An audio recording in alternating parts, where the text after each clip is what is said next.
নমস্কার। আমাদের জীবনে আমরা প্রায়শই বাহ্যিক চাকচিক্যে সহজেই আকৃষ্ট হয়ে পড়ি।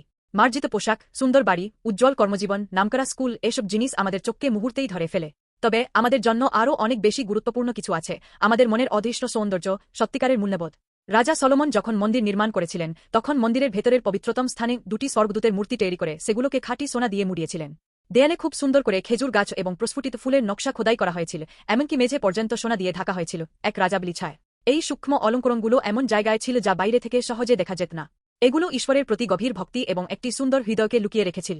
বলা যেতে পারে যে মন্দিরের লুকানো অংশগুলোকেও সোনা দিয়ে মুড়িয়ে দেওয়া মানে হল আমরা বাহ্যিক চেহারার চেয়ে আমাদের হৃদয়ের পরিপূর্ণতা অর্জন করার চেষ্টা করব। আমরাও অন্যের কাছে ভালো দেখানোর জন্য বাঁচার পরিবর্তে নিজেদেরকে দ্রুতভাবে গড়ে তোলা অনেক বেশি গুরুত্বপূর্ণ।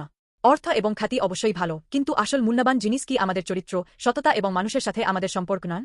আজকাল মনে হচ্ছে আমরা সবাই ব্যস্ত জীবনযাপন করছি এবং শুধুমাত্র বাহ্যিক সাফল্যের দিকেই মনোযোগ দিচ্ছি, যেমন সোশ্যাল মিডিয়ায় পোস্ট করার মতো সুন্দর ছবি বা অন্যদের স্বীকৃতি।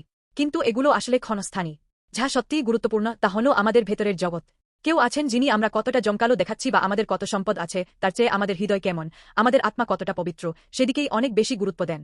এই ভেতরের মূল্য ফিরিয়ে আনার জন্যই যিশু এই পৃথিবীতে এসেছিলেন। পাপের কারণে আমাদের হৃদয় অসুস্থ ও কলুষিত হয়ে গিয়েছিল, কিন্তু যিশু ক্রুশে যে রক্ত ঢেলেছিলেন তার দ্বারা আমাদের পাপ ধুনে গিয়েছিল এবং আমরা এক নতুন জীবন পেতে পেরেছিলাম। এখন আমরা যিশুর মধ্যে সত্যিকারের ভেতরের সৌন্দর্য এবং শান্তি উপভোগ করতে পারি। যিশু আমাদের বাহ্যিক চেহারা দেখেন না, বরং আমাদের হৃদয়ের কেন্দ্র দেখেন এবং আমাদেরকে নিঃশর্তভাবে ভালোবাসেন। এই ব্যস্ত পৃথিবীতে আমরা ক্রমাগত অন্যদের সাথে তুলনা করি এবং আমাদের বাহ্যিক সাফল্যের উপর ভিত্তি করে বিচার করা হয়। কিন্তু সত্যিকারের মূল্য এমন জায়গায় লুকিয়ে আছে যা দেখা যায় না।